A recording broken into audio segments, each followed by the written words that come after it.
ولا حول ولا قوة إلا بالله العلي العظيم اللهم صل على محمد وعلى آل Muhammad. Bapak Ibu sekalian yang terhormat, pagi ini saya bertugas menyampaikan, mereview barangkali ya tentang fungsi masjid. Kita lihat surat At-Taubah, innama ya'muru masajidallah, sungguhnya yang memakmurkan masjid Allah hanyalah orang-orang yang beriman kepada Allah dan hari akhir, serta tetap menegakkan sholat, menunaikan zakat, dan tidak takut kecuali hanya kepada Allah. Maka mudah-mudahan mereka termasuk orang-orang yang mendapat petunjuk. Ini satu isyarat yang sangat kuat bagi siapapun yang ingin menjadi orang-orang yang dianggap beriman pada Allah dan hari akhir, adalah menjadi pemakmur masjid.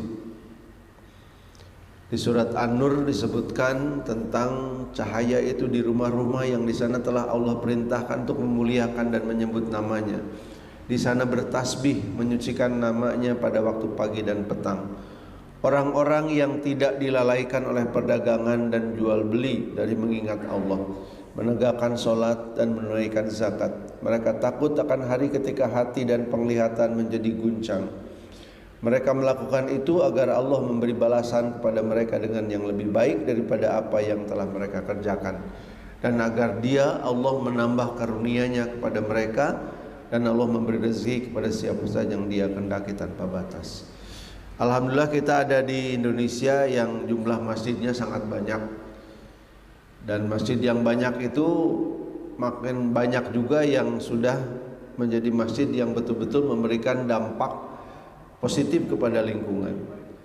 Kalau kita lihat diringkaskan, barangkali ada 6 ya, fungsi masjid di masa Rasulullah SAW. Satu, pusat ibadah. Tentu saja ini jadi sesuatu yang tidak bisa dan tidak usah dipertentangkan, dan kita lihat bagaimana ibadah kaum muslimin adalah di masjid ya. Masjid Nabawi demikian, Masjidil Haram demikian, Masjid Quba demikian, dan juga masjid-masjid yang lain. Jadi pusat ibadah yang menjadikan masjid adalah tempat yang membuat masjid menjadi tempat yang spesial ya. Karena pusat ibadah, maka harus nomor satu apa Pak kalau jadi tempat ibadah? Bab 1 kitab-kitab fikih, Toharoh. Maka masjid itu harusnya sebagai pusat ibadah dia menjadi tempat yang bersih. Ini saya kira nomor 1 ya. Masjid harus jadi tempat yang paling bersih dibandingkan dengan bangunan manapun yang ada di satu wilayah gitu. Kebersihan menjadi hal yang tidak bisa ditawar bagi masjid. Tahun 2000 saya sedang jadi pegawai di Masjid Salman, sedang jadi petugas kebersihan. Dan pimpinan saya Pak Hermawan baru pulang dari Amerika. Orang baru pulang dari Amerika Pak, di sana tempatnya kan bersih-bersih ya. Begitu sampai kembali ke Indonesia matanya jadi gatal gitu. Sampai saya oleh Pak Hermawan tuh diajak berlomba membersihkan kloset. Karena ternyata Pak Hermawan selama di Amerika itu juga jadi petugas cleaning service di kampusnya. Jadi beliau ngajak saya, coba kita berlomba membersihkan katanya. Karena waktu itu agak lalai kami barangkali ya, banyak kloset yang sudah kuning. Saya kemudian perhatikan apa yang menyebabkan kamar mandi Masjid Salman waktu itu kotor dan bau ya. Ternyata ada salah ini Pak, salah instruksi. Kepada petugas kebersihan itu diinstruksikannya karbol alat-alat kebersihan masjid itu harus dihemat katanya. Jadi kalau Lysol, Karbol, apapun namanya cepat habis, petugas kebersihan dimarahin. Ini boros katanya. Akibatnya apa Pak? Karbol awet, bau juga awet. Nah, saya tidak ingin mengulang kesalahan itu. Ketika kemudian sekarang saya mengelola masjid di kilometer 97, Masjid Al-Mi'raj, kami menghabiskan sekarang 10 juta hanya untuk chemical kebersihan toilet. 10 juta sebulan Pak untuk chemical aja. Dan membayar SDM untuk kebersihan masjid 1 bulan itu hampir 40 juta. Mereka harus membersihkan masjid pagi dan siang dan malam, sampai ke toilet, sampai ke kloset. Dan tuh nggak tahu saya di Masjid Al-Hidayah berapa habisnya ya. Kami di Masjid Al-Mi'raj itu chemicalnya 1 bulan 10 juta Pak. Bayar orang untuk bersih-bersihnya 40 juta sebulan, ini 50 juta. Karena saya sadar bahwa sebagai pusat ibadah dia harus yang paling bersih, nggak boleh ada najis kan. Dan begitu ada yang kotor sedikit langsung, meskipun memang cobaannya karena Masjid Al-Mi'raj itu di pinggir jalan tol, tidak semua perilaku jamaah itu bagus. Tidak semua jamaah perilakunya bersih gitu. Sudah masjid bersih, toilet bersih, perilakunya jorok gitu. Tapi ya itulah resiko ya. Jadi masjid sebagai pusat ibadah, satu harus bersih. Yang kedua memang harus suci secara spiritual. Artinya apa? Membuat orang yang masuk ke dalamnya itu akan mendapatkan pengalaman spiritual yang bagus gitu. Tempat ibadah itu memang harus mengantarkan umat yang masuk ke dalamnya merasakan situasi yang memang mendekatkan hamba dengan Al-Khaliq. Namanya juga pusat ibadah. Nah, ini bagaimana kita para pengurus masjid memastikan satu, masjidnya bersih. Yang kedua, karena pusat ibadah, dia harus menjadi tempat yang sangat nyaman untuk ibadah, yang bisa menghadirkan, melahirkan pengalaman spiritual bagi siapapun yang masuk ke dalamnya.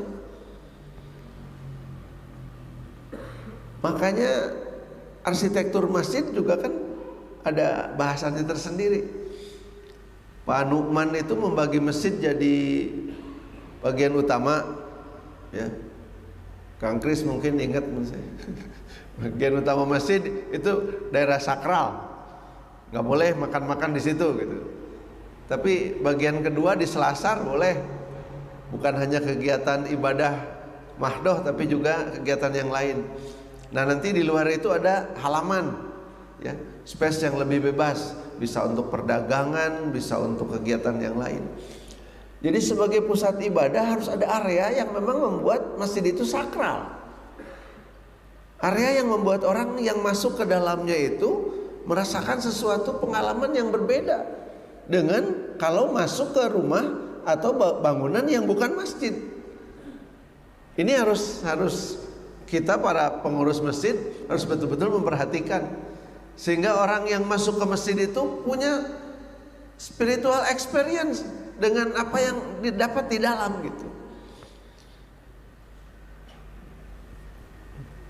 Ini kan juga pasti ada filosofinya ya Pak.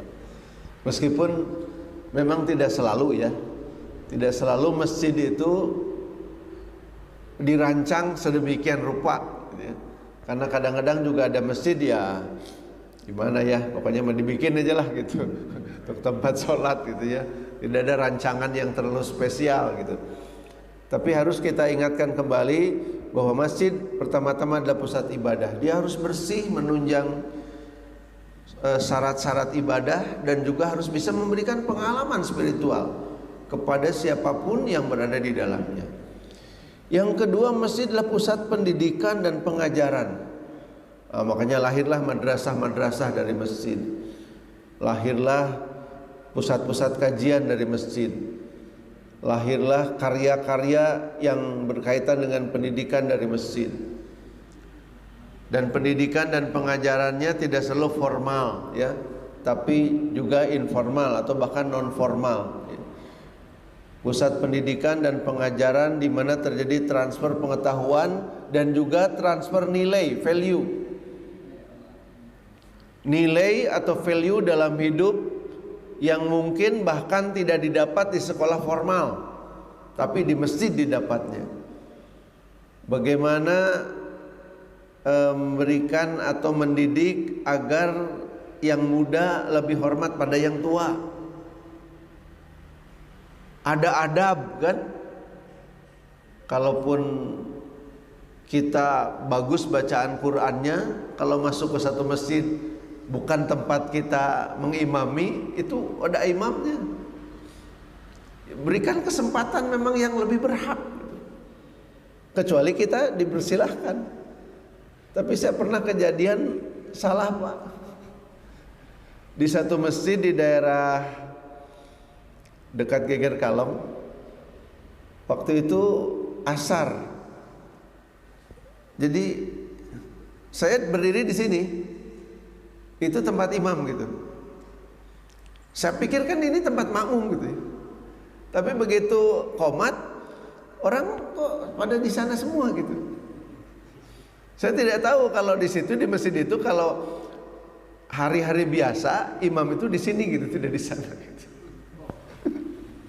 Nggak ada tulisannya gitu. Jadi saya cari imam masjidnya, saya minta maaf, tadi saya salah posisi gitu.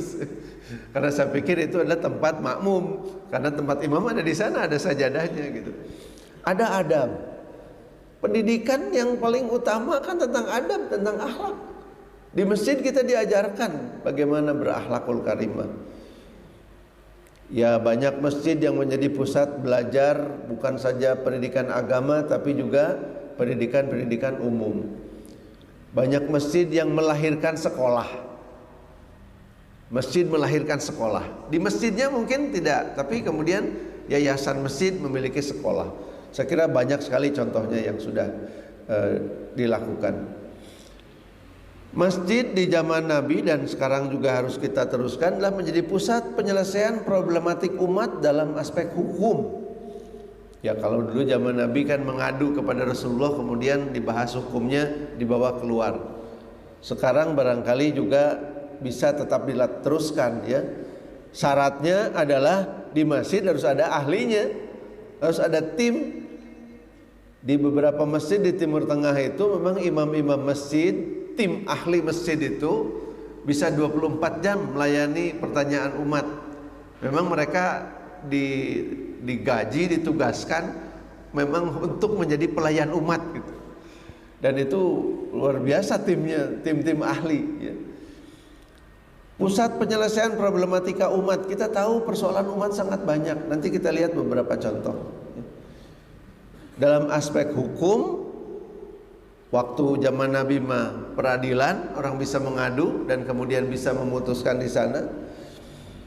Yang keempat, jadi pusat pemberdayaan ekonomi umat melalui Baitul Mal. Baitul Mal yang menjadi bagian dari masjid harus jadi pusat pemberdayaan ekonomi umat. Nanti ada Baitul Mal wa Tamwil ya Pak ya. Nah, kalau Baitul Mal saja itu sebetulnya yang nampaknya sekarang mesti dihidupkan lagi karena menjadi semacam penyangga dari krisis ya. Kalau Baitul Mal tidak hitung-hitungan ekonomi. Baitul Mal itu memang menolong saja. Tidak ada hitung-hitungan bagaimana yang ditolong itu mengembalikan, nggak ada. Baitul Mal itu tempat harta yang memang bisa membantu langsung saja. Masjid di zaman Nabi juga sering jadi tempat perlindungan ya, dari orang-orang yang memerlukan perlindungan dari ancaman musuh. Di zaman Nabi masjid juga jadi pusat kegiatan sosial. Dari 6 ini saya kira sekarang sudah dilaksanakan di kita ya. Sudah kita implementasikan bagaimana masjid jadi kegiatan sosial. Nah, ini ada yang kalau Bapak Ibu diaudit oleh Kemenag biasanya 3 hal ini ya. di masjid sekarang. Idaroh manajemen pengelolaan masjid dicek. Kalau suka ikut lomba masjid Al-Hidayah Pak? Boleh, nggak apa-apa ikut, bukan soal untuk jadi juara gitu ya. Tapi kita lihat bagaimana kita dibandingkan dengan masjid yang lain. Bagaimana manajemen pengelolaan masjid, itu kan dilihat manajemennya rapi, bagus, ada struktur yang teratur, pembagian tugas dan lain sebagainya. Nanti ada imarah atau kemakmuran masjid dan pengembangan program sosial kemasyarakatan. Ini jadi penilaian juga ya. Riayah atau pemeliharaan fisik. Nah, jadi jangan sampai hanya nomor 3 aja, fisik dipelihara, tapi kemakmuran dan pengembangan programnya ketinggalan, atau pengelolaan manajemennya ya. Nah, ini yang paling sering dibahas sekarang ya Pak Bu ya, yang sedang menjadi pusat sorotan ya. Tentu bagus saja kalau kita belajar ya. Kita lihat dari berbagai sumber, bagi Masjid Jogokarian, manajemen masjid ada 3 langkah. 1, melakukan pemetaan, sudah terpetakan bagaimana lingkungan dan jamaah. 2, berikan pelayanan, sudah memberikan pelayanan, baru kemudian lakukan pemberdayaan. Pemetaannya juga lucu dalam pengertian detil gitu ya. Setiap masjid harus punya peta dakwah yang jelas, wilayah kerja yang nyata, dan jamaah yang terdata. Ini kita yang masih belum ya Pak. Jamaah yang terdata ini yang siapa sih yang jamaah masjid kita tuh gitu ya. Apakah, dan pendataannya kalau di Jogokarian tuh lengkap ya. Potensinya apa, kebutuhannya, peluang dan tantangannya, kekuatan dan kelemahan, sampai pendapatannya bagaimana jamaah itu, pendidikannya ya, sampai siapa saja yang udah sholat dan belum gitu, siapa yang suka berjamaah ke masjid atau tidak, siapa yang sudah kurban dan sudah berzakat, siapa yang aktif ikut kegiatan masjid atau belum, yang punya kemampuan di bidang apa, kerja di mana. Ini kalau bisa diimplementasikan memang akan sangat baik. Dan sudah terbukti kan di sana baik gitu. Ya, sudah terbukti di sana baik.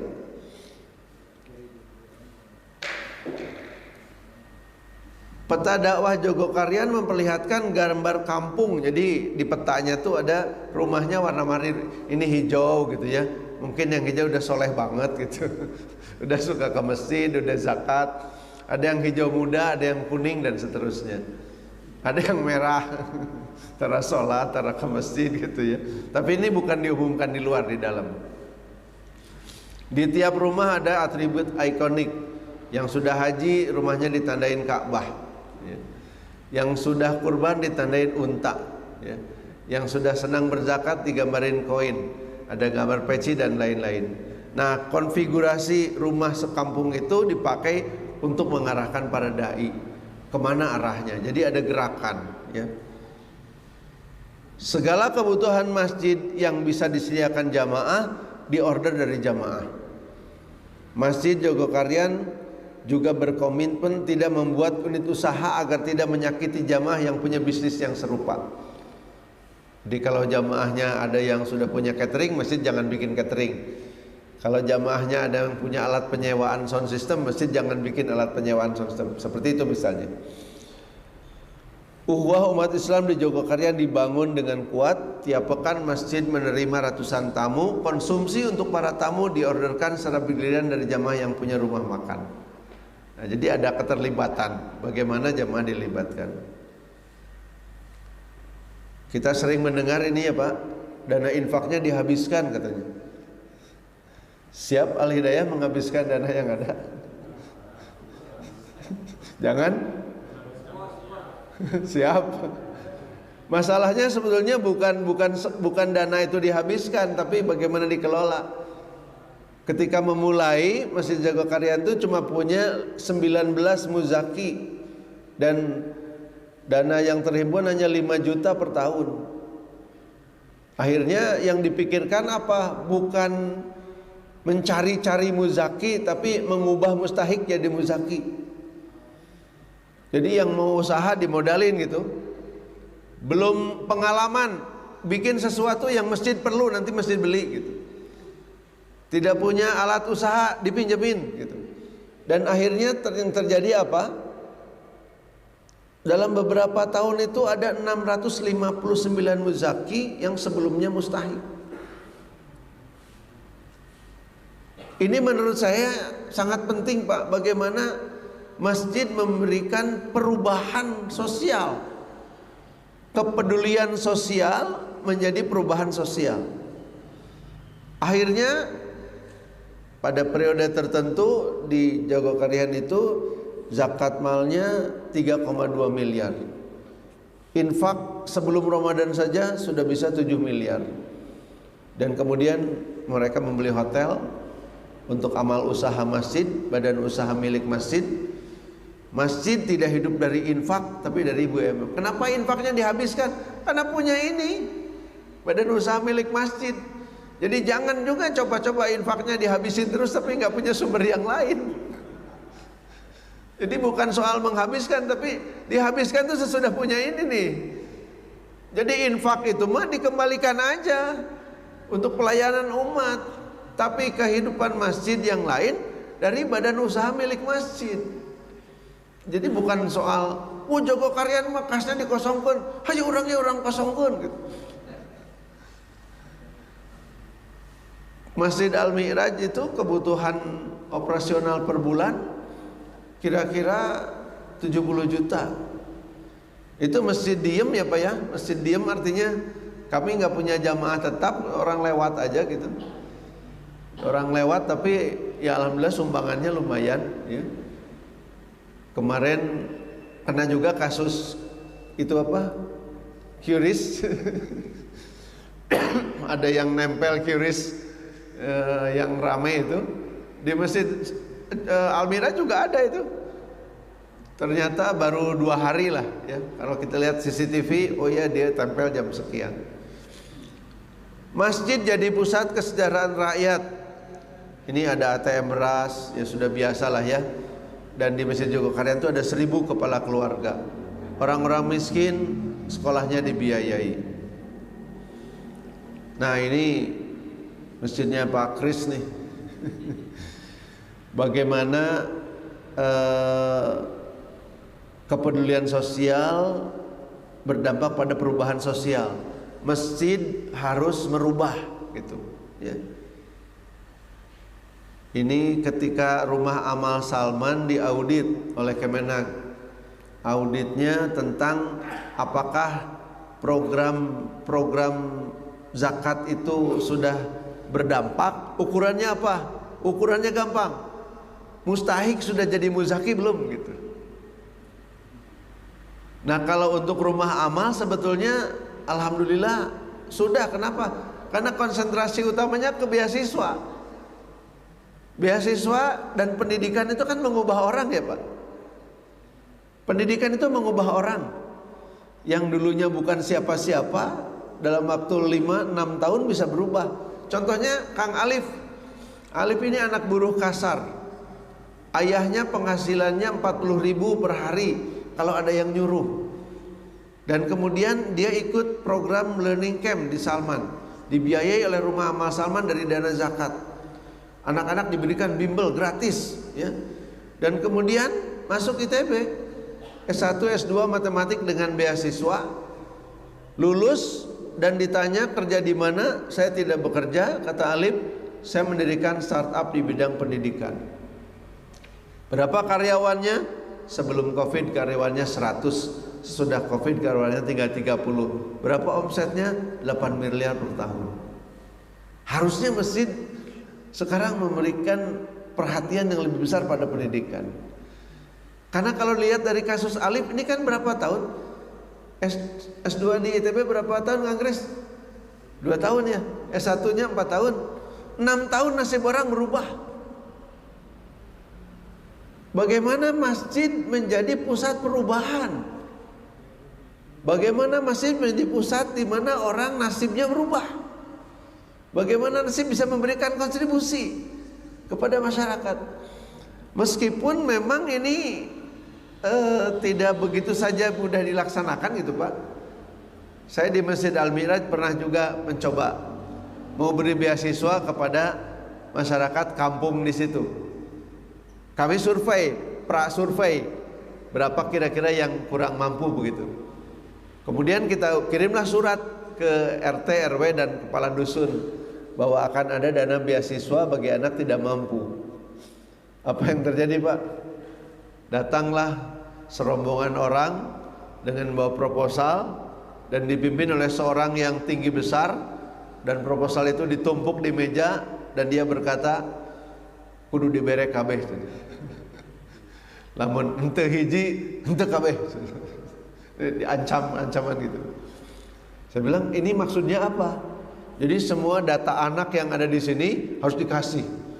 Saya lihat lebih dari 100. Kan saya tanya akhirnya ke teman-teman ini, bagaimana? Enggak Pak, datanya itu enggak benar katanya. Karena itu ada termasuk data orang-orang kaya. Jadi anaknya dimasukin semua. Ngelihat mesinnya bagus, dia pikir uangnya banyak. Ini pasti bisa memberi. Jadi henteu hiji, henteu kabeh gitu. Tapi akhirnya karena ancamannya begitu, jawabannya juga gampang Pak. Proposalnya saya kembalikan. Kenapa Pak katanya? Henteu. Nah henteu pancet Bapak, henteu hiji henteu kabeh. Ini tidak mungkin kami beri semuanya. Jadi gimana? Programnya batal kan. Kami salah komunikasi, ya. Kami salah komunikasi. Seharusnya pemberian beasiswa atau bantuan itu memang selektif dan tidak diumumkan secara terbuka terlebih dahulu. Lihat saja satu-satu mana yang memang perlu betul-betul dibantu. Akhirnya dirubah. Dana yang ada di Masjid Al-Mi'raj sebagian diberikan untuk justru membangun masjid-masjid kecil di sekitarnya. Ada alokasi anggaran untuk juga memperbaiki masjid-masjid sekitar. Kalau karpet misalnya, ini karpet kayaknya udah harus diganti ya Pak. Baru? Oh baru. Kalau misalnya sudah mau diganti, itu nanti jangan nunggu hancur gitu ya. Karena ada masjid-masjid lebih kecil dari masjid kita yang perlu. Jadi kita bisa berikan, tapi dalam kondisi karpetnya masih lumayan gitu ya. Hitung aja berapa tahun sekali diganti gitu ya, 2-3 tahun sekali. Akhirnya kami juga begitu. Kami hitung, oh nanti karpet ini akan didistribusikan kemana gitu. Jadi tidak ditunggu sampai rusak. Jadi Bapak Ibu sekalian yang berbahagia, kalau di Masjid Salman barangkali juga banyak sekali program-program yang bisa dilihat. Ada terutama yang tidak kelihatan itu adalah program pengkaderan ya. Bagaimana lahir orang-orang yang terbina di masjid kemudian menjadi orang-orang yang memberikan kontribusi pada masyarakat. Berapa profesor, berapa doktor, berapa direktur BUMN. Ada direktur BUMN sekarang Kang Kris? Banyak ya. Dan alhamdulillah selamatnya. Tapi ada satu yang gak selamat. Jadi direktur BUMN. Biasanya kalau yang pada jadi direktur perusahaan asing mah aman gitu. Tapi kalau jadi direktur BUMN itu rada hese sudah ya. Hese dalam arti ada resiko yang lebih besar daripada jadi direktur perusahaan asing gitu. Ada satu orang yang tercatat masih sedang dalam proses hukum ya. Tapi rata-rata yang lain aman lah dan dianggap sebagai orang-orang yang terbaik. Dari mana mereka mendapatkan karakter-karakter baiknya? Dari pendidikan di masjid. Jadi masjid juga harus jadi tempat di mana lahir kader-kader umat yang bisa menjawab persoalan-persoalan umat di masa depan. Saya kira itulah juga yang dilakukan di masa Rasulullah SAW. Kader-kader utama Nabi kan lahirnya dari masjid. Sahabat-sahabat utama lahirnya dari masjid. Ini yang harus selalu diperhatikan. Masjid harus jadi pusat pengkaderan umat. Makanya kalau masjid sudah banyak anak-anak, banyak remaja, itu membahagiakan. Jadi kalau masjid sudah kurang anak dan kurang remaja, ya, lampu kuning itu. Lampu kuning. Artinya apa? Ini keberlanjutannya seperti apa? Dan kalau anak-anak dan remaja banyak, biasanya sangat dinamis ya. Ada satu kegiatan yang sekarang disukai oleh anak-anak. Dan kalau masjid mengadakan kegiatan itu biasanya pesertanya banyak. Satu kegiatan bikin film, yang kedua kegiatan jadi konten kreator. Jadi sanlatnya bukan hanya sanlat diniyah gitu, sanlat plus film sambil bikin film, sanlat plus konten kreator gitu. Kan sekarang musimnya begitu. Ya, anak-anak senang ya. Dan apa yang terjadi? Karena ilmu itu diberikan di masjid, maka wawasannya, value-nya juga wawasan dan value masjid. Sehingga kemudian karya-karya yang lahir itu karya-karya yang bernuansa dakwah, tanpa harus dijejali, diarah-arahkan harus bikin konten dakwah. Tapi akhirnya mereka membuat kontennya konten dakwah. Dan konten dakwah itu tidak harus menggambarkan orang sholat gitu. Kembali lagi ke contoh yang pertama tadi, masjid harus bersih. Ya bagaimana kebersihan dijaga?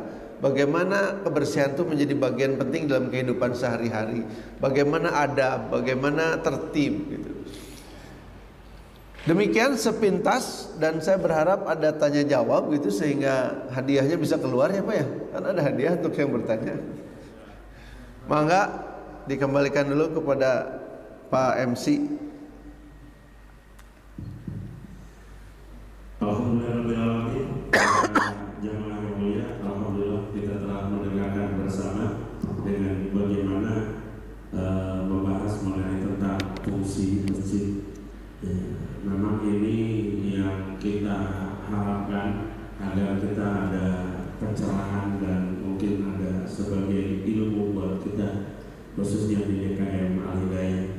Yang terakhir tadi Ustaz yang di kita itu yaitu kehilangan generasi anak-anaknya, ya generasi lampu kuningnya sudah menyalakan iya, tapi dengan hadirnya bapak-bapak, ibu-ibu saudara sekalian pada pagi ini, sudah barang tentu kita akan mengetahui bagaimana kondisi sekarang, ya bukan hanya sekadar di kita sih sebetulnya, ya, tapi di berbagai masjid yang ada khususnya di Kota Bandung, ya itu memang ada permasalahan-permasalahan untuk mengajar remaja. Ya memang ada beberapa masjid yang memang remajanya, bahkan ketua DKM-nya aja masih remaja gitu. Ini kan luar biasa gitu, ada yang seperti itu. Mudah-mudahan di kita khususnya di DKM Al-Hidayah ini setelah kita mendengar ke depan ada perubahan insya Allah. Ya, mohon dukungan dan keaktifan semuanya ya, karena tidak bisa hanya oleh pengurus yang ya segitu gitu ya, tapi harus ada semuanya, kita bisa bangkit, semuanya kita bisa memperhatikan dan semuanya bisa mendukung. Nah kalau sudah ada dukungan seperti itu, insya Allah ya semuanya bisa berjalan baik. Dan dalam kesempatan ini pun kita berniat untuk mensatukan visi ya, visi-visi kita bagaimana untuk membersihkan masjid ini insya Allah. Baik, untuk sebelum ke tanya jawab ataupun pertanyaan, ya sebelum ke pertanyaan, silakan bagi Bapak ada juga yang akan bertanya, mungkin nanti balik ya, kalau yang bertanya belum diberi hadiah, tapi kalau menjawab pertanyaan nanti ada hadiahnya gitu. Ya silakan kami buka untuk yang memberikan pertanyaan dulu, silakan. Mengenai temanya adalah masjid.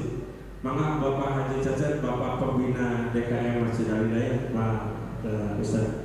Maka Pak Pembina.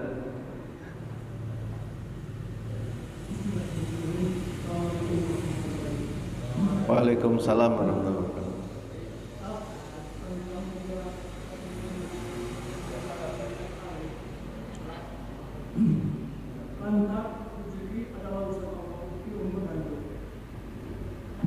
Mungkin perubahan itu hanya ikhtiar manusia itu berubah. Tapi tetap semua itu adalah ada dalam sebenarnya Allah Subhanahu Wa Taala. Kalau orang yang berpendidikan tinggi bertutur rezekinya sebesar apa yang diharapkan, karena Allah yang mengatur rezeki. Kembali lagi kepada yang meneruskan. Masjid Allah itu diusahakan untuk menjadikan perubahan. Saya setuju dengan itu.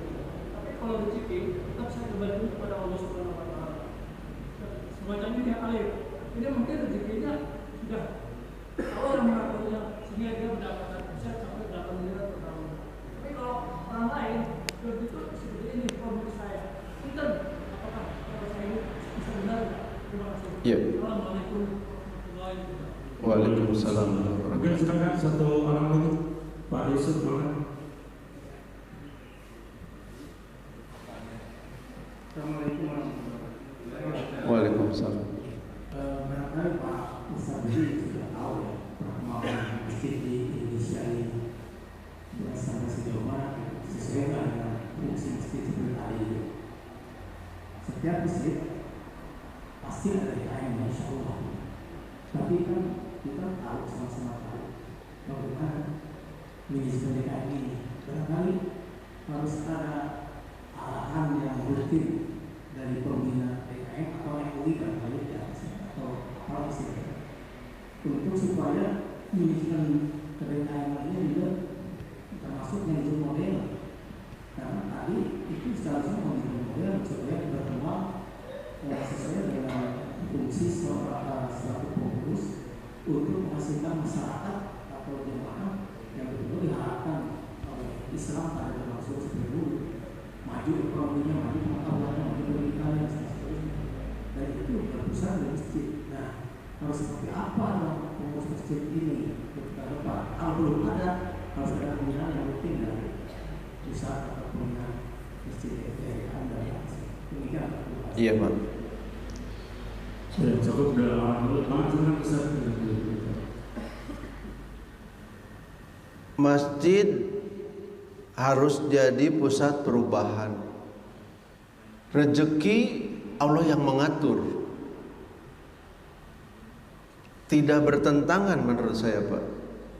Tapi yang jelas teman-teman saya yang dulu saya kenal itu bukan siapa-siapa gitu, Pak. Sekarang banyak yang jadi profesor. Kang Kris, angkatan Kang Kris berapa yang udah jadi profesor? 5. Padahal dulu mereka orang kampung ya. Ada mentor saya dari kampung jauh dari Ponorogo, masuk ke Bandung juga, memanggul koper haji, bekas uaknya haji gitu.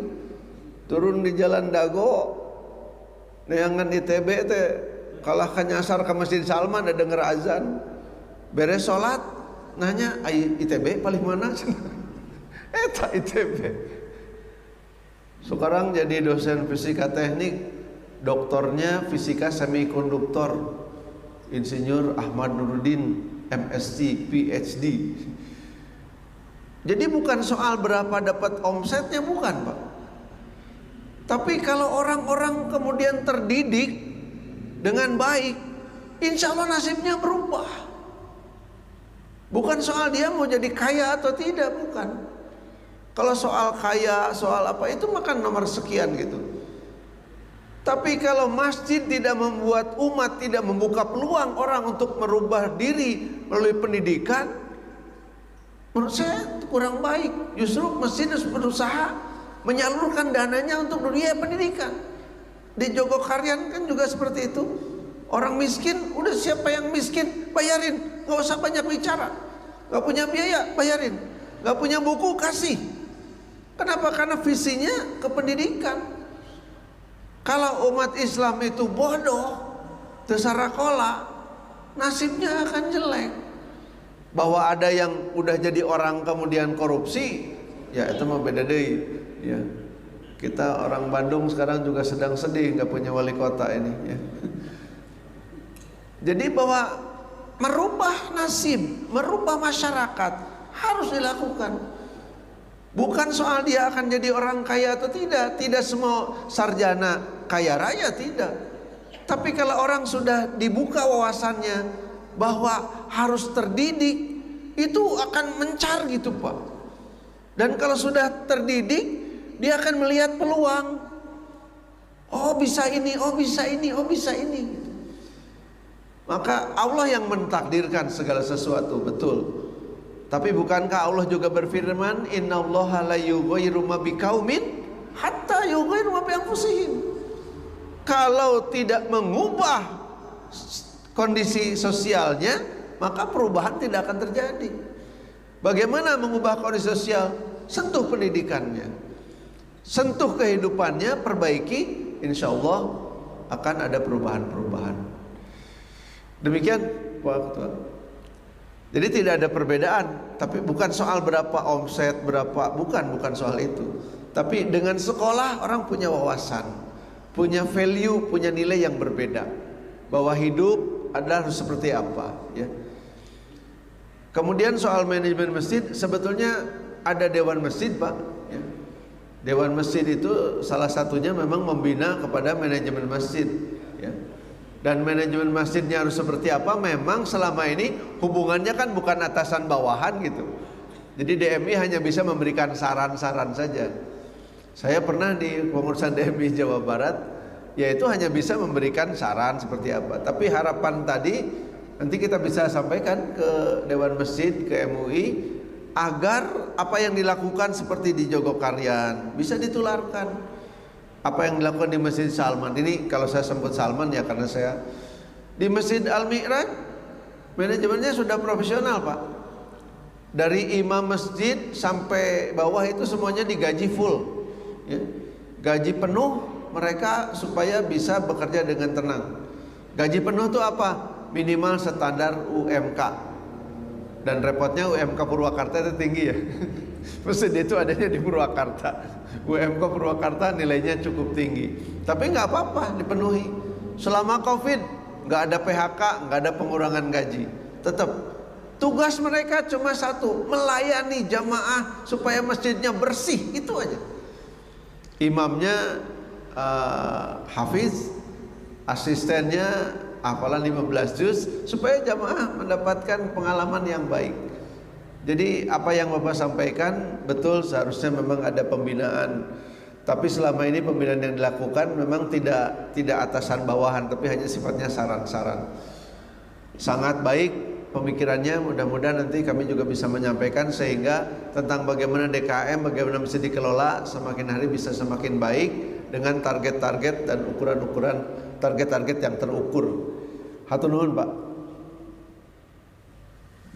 Alhamdulillah, ya, dua pertanyaan sudah terjawab dan sudah dijawab oleh Ustaz. Mungkin masih ada satu orang lagi, silakan. Dari ibu-ibu ada, barangkali ibu-ibu ada, Pak Herman Pertanian. Ayat 2 Pak. Ya, silakan Bu. Assalamualaikum warahmatullahi wabarakatuh. Waalaikumsalam.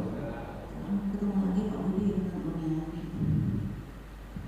Yang saya tanyakan adalah kalau misalnya kayak masjid sama yang notabene di lingkungan intelektual gitu Pak, memang dananya itu kan lumayan, kalau yang infak mungkin lumayan besar. Kalau masjid-masjid di daerah-daerah ada rumah-rumahnya kan banyaknya masjidnya kecil-kecil. Nah itu untuk menjalankan misi-misi tadi mungkin kerepotan dari anggarannya. Nah ini memang tugas dari DKM supaya lebih menarik masyarakat untuk berinfak itu ya harus ditingkatkan. Demikian dari saya. Assalamualaikum warahmatullahi wabarakatuh. Waalaikumsalam warahmatullahi wabarakatuh. Terima kasih. Assalamualaikum warahmatullahi wabarakatuh. Waalaikumsalam.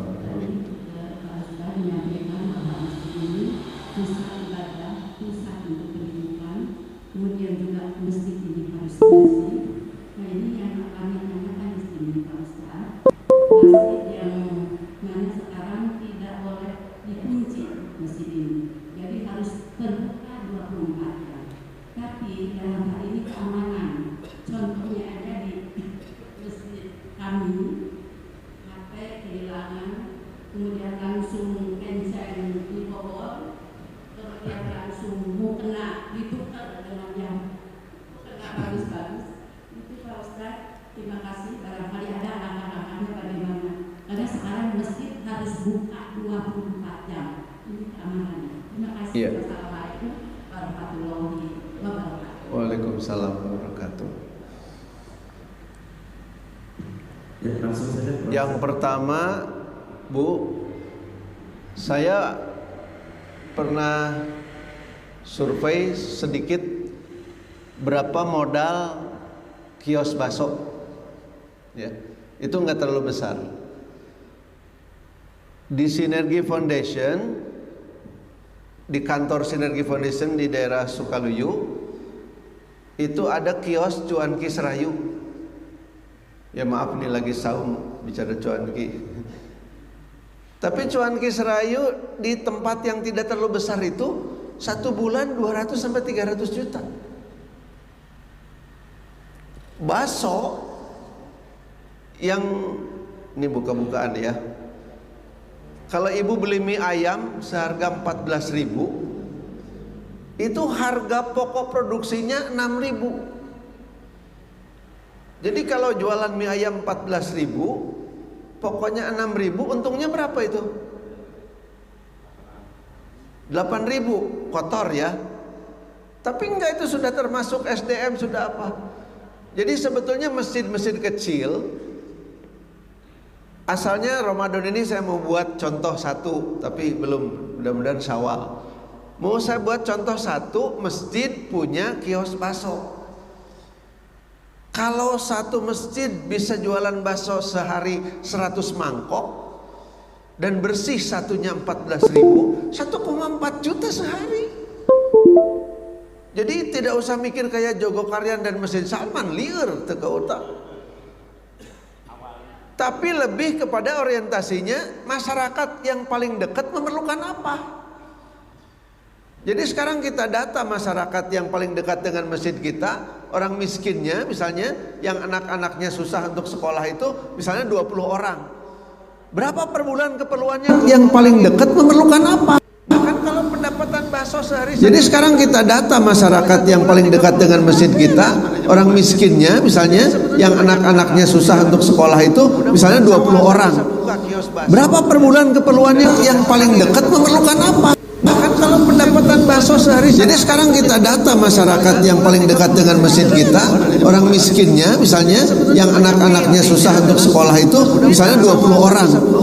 Berapa per bulan keperluannya? Yang paling dekat memerlukan apa? Bahkan kalau pendapatan bakso sehari. Jadi sekarang kita data masyarakat yang paling dekat dengan masjid kita, orang miskinnya misalnya, yang anak-anaknya susah untuk sekolah itu misalnya 20 orang.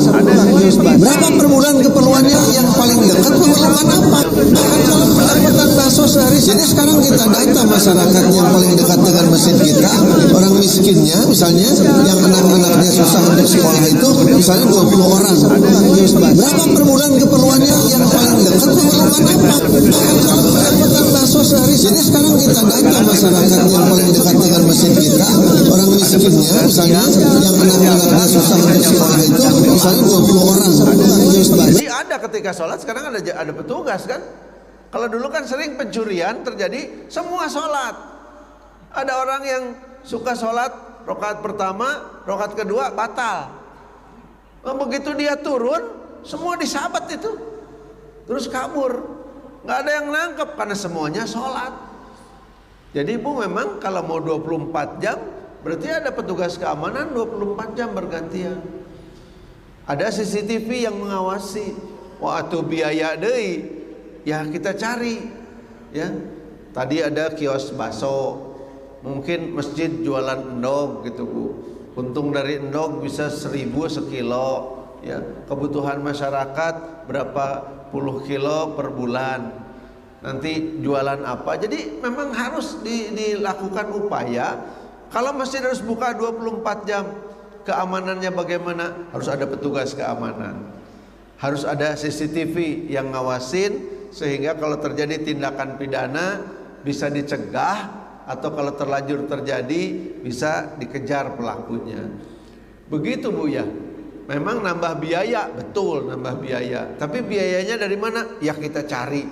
Insya Allah dengan cara tadi, jangan mikir Salman dan Jogokaryan, udahlah kios bakso lah.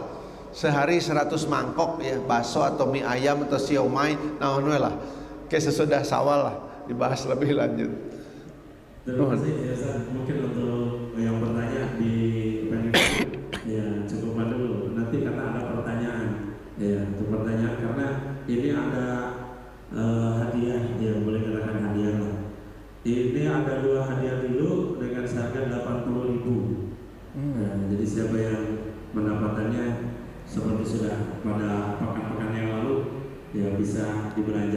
insya Allah terutama di bulan Ramadan ya, karena lebih bagus dengan kurma. Baik, mungkin untuk pertanyaan pertama nanti Ustaz sebagai jurinya ya, saya menerangkan dulu pertanyaannya dan insya Allah nanti akan diberikan hadiah ini bagi siapa Bapak Ibu para remaja yang bisa menjawab. Pertanyaannya adalah, coba bacakan ayat surat At-Taubah ayat 18. Sekali lagi. Udah ada yang ngacung, Pak? Udah ngacung. Memang.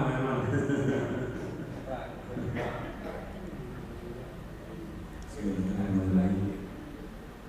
Innama ya'muru masajidallahi man amana billahi wal yawmil akhir wa aqama sholata wa ata zakata wa lam yusyrik Allah. Iya, Pak. Zat. Udah betul? Betul. Betul. Maka Pak Ketua DKM untuk menyerahkan acaranya. Maka boleh. Pak Ustaz dari jalan pesantren ini.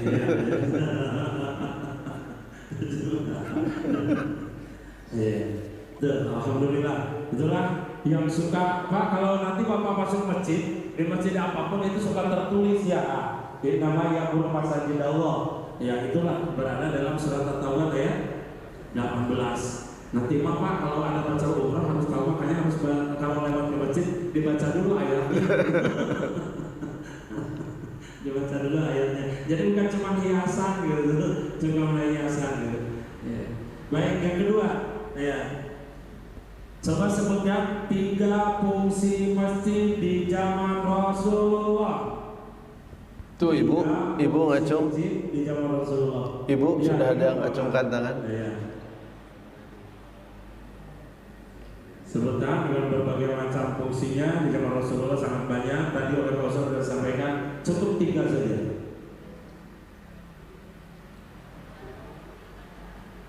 Kedua adalah fungsi sosial dan ekonomi. Ketiga adalah fungsi untuk pembelaan negara. Karena Nabi Muhammad SAW adalah pemimpin dari perang untuk melawan kaum kafir. Demikian.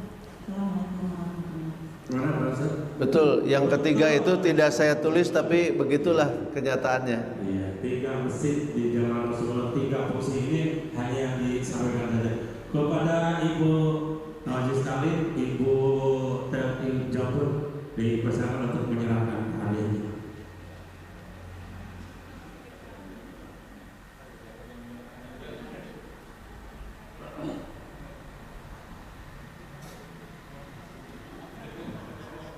Nah, sekarang beralih ke buku. Wah, ini bukunya besar sekali. Ya.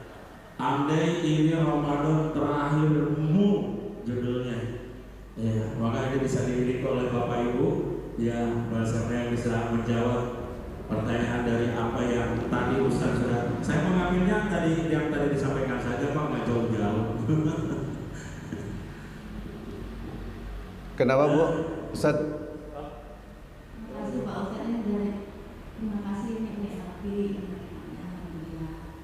Alhamdulillah. Ya, makasih Bu, sama-sama. Tadi di salah satu fungsi masjid adalah berupa pendidikan. Ya. Pendidikan biasa suka dikaitkan dengan Allah Subhanahu Wa Taala mengangkat derajat bagi yang berilmu. Nah, bagi siapa yang ingin memiliki buku ini, coba bacakan ayatnya, yang artinya adalah Allah mengangkat derajat orang-orang yang Allah beri ilmu. Ya, Pak. Tadi sudah dibacakan, masih berkaitan dengan pertanyaan juga tadi ini. Ya, masjid itu salah satunya fungsinya adalah pendidikan. Pendidikan adalah memberikan ilmu. Nah, maka tadi kata salah satu di antaranya adalah saudara alim bisa begitu karena punya ilmu. Ya, maka nanti bisa berkembang ekonominya, berkembang derajatnya dan sebagainya. Salah satu yang punya ilmu adalah akan Allah mengangkat derajatnya. Coba bacakan ayatnya. Ada? Dibaca apa Pak? Boleh dibaca? Ya dibaca boleh lah kata Ustaz. Iya, masalahnya kan kamu kayaknya nih. Boleh dibaca, tinggal googling aja. Apa ayat berapa juga boleh lah, nanti asal dibaca ketemu. Mana ketua DKM mana nih? Mana lah? Surat Al-Jum'ah 9. Iya, coba dibacakan dulu.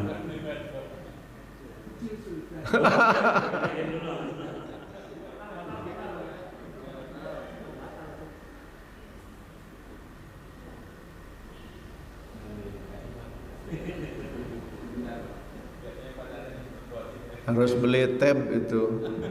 Ada yang gede nggak? HP-nya kasih dulu. Qul hal yastawil ladzi ya'lamuna Qul hal yastawil ladzina ya'lamuna wal ladzina la ya'lamun innama yatadakkaru ulul albab. Iya. Berbeda dengan yang diminta, tapi karena konteksnya sih sama ya. Yang diminta Al-Mujadalah ayat 11. Jadi gimana Pak? Oh, sudah menjawab Pak. Dia.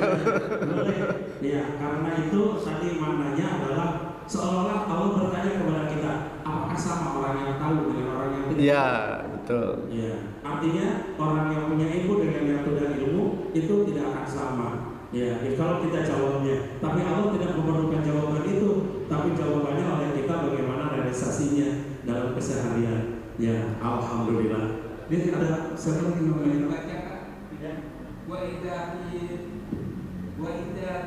lan sujud yarfa'ullahu alladziina amanu Ya. Iya. Ini kehormatan Pak Ustadz untuk menyerahkan ke Pak Ketua DKM. Pak Ketua DKM Kampayun. Bentar. Spesial Ustadz.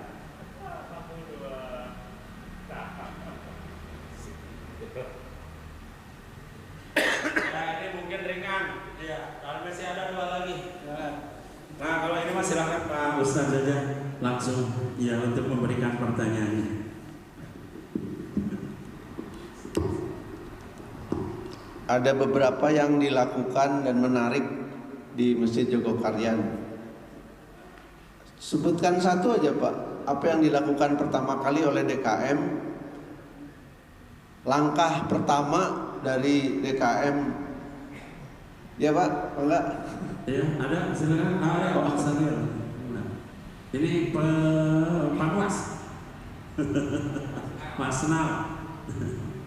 Bapak Wasna, Pak Sanil sederhana banget. Assalamualaikum warahmatullahi wabarakatuh. Waalaikumsalam. Pendapat saya pendataan masyarakat setempat. Ya, betul. Pendataan jamaah di sekitar masjid. Betul Ustaz? betul. Betul. Maka Pak Ketua DKM yang nyerahin. Dari kita untuk kita ini ya. Iya. Iya, insyaallah berkah. Satu lagi, maka Pak Ustaz. Ya. Dari kasus atau contoh Alif tadi, isinya masjid harus melakukan apa? Memberikan dampak apa gitu. Iya Pak? Oh, sudah siap. Iya, iya. Ini senior maka apa ya? Kalau tidak salah pendidikan Pak. Ya. Pendidikan untuk memberikan perubahan. Betul Pak? Betul. Betul. Pak sekarang Pak Wasna masih kan Pak Wasna. Sama kembar. Alhamdulillahirobbilalamin. Untuk pembagian dan atau pemberian dari ada juga dari pertanyaan yang sangat sederhana sebetulnya mah, artinya sederhana karena baru saja disampaikan oleh Pak Ustadz gitu ya. Jadi bahasan pagi ini adalah materinya adalah makmurkan masjid Ya intinya adalah makmurkan masjid. Yuk kita kembali seperti tema yang diusung oleh Al-Hidayah tahun ini adalah kembali ke masjid, mari makmurkan masjid dan kembali ke masjid. Ya, itu bukan hanya bolak-balik ulin unggul ke masjid. Ya, artinya di situ luas sekali kita memakmurkan masjid. Ya, mudah-mudahan dengan diulang, ya kita akan mengingat, kemudian kita bisa menjadi ilmu bagi kita dan kita bisa dalam hidup ini untuk bisa memakmurkan masjid, sehingga nanti akan termasuk kepada orang-orang yang oleh Allah akan diberikan naungan, yaitu karena dalam hatinya selalu terkait ke masjid. Nah, mudah-mudahan. Nah, tadi pertanyaannya satu lagi sih sebetulnya Pak Ustadz ya, tapi hadiahnya terus daya gitu. Ya itu tadi ya sebagai penarik ya, diantaranya adalah 7 golongan yang akan Allah berikan naungan pada hari kiamat. Pada saat itu tidak ada naungan, maka minta disebutkan salah satu yang berkaitan dengan tema, yaitu orang yang hatinya yang selalu terkait ke masjid. Insya Allah. Jadi Pak bukan main-main, ini luar biasa. Ya, kita berada di masjid memakmurkannya di hadapan Allah itu adalah sangat mulia insya Allah.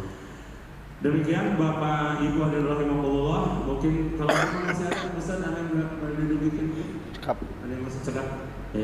Alhamdulillahirabbil alamin, kita telah mengikuti kajian di subuh Ahad pagi ini di akhir bulan Ramadan, dan mudah-mudahan apa yang telah kita lakukan, apa yang telah kita dengar, apa yang telah kita ucapkan semuanya akan menjadi amaliyah yang diterima oleh Allah Subhanahu wa taala, juga sebagai penghapus noda dan dosa-dosa kita, juga sebagai pangkat derajat martabat kita di hadapan Allah. Mudah-mudahan kita seperti apa yang dimintakan, yaitu sampai kepada derajat rafiqul a'la. Ya, kita diangkat oleh Allah dengan setinggi-tingginya di hadapan Allah Subhanahu wa taala. Kalau di dunia yaitu mah bonus aja lah, kalau Bapak nanti tahu-tahunya selesai Ramadan malah jadi diangkat jadi direktur gitu ya, itu mah bonus lah. Tapi yang paling utama adalah nanti kita di sana. Kalau sudah di sana nanti diangkat derajatnya lebih tinggi oleh Allah. Itulah yang menjadi harapan kita, karena bukan dunia tapi kita adalah untuk menanam nanti untuk di akhirat insya Allah.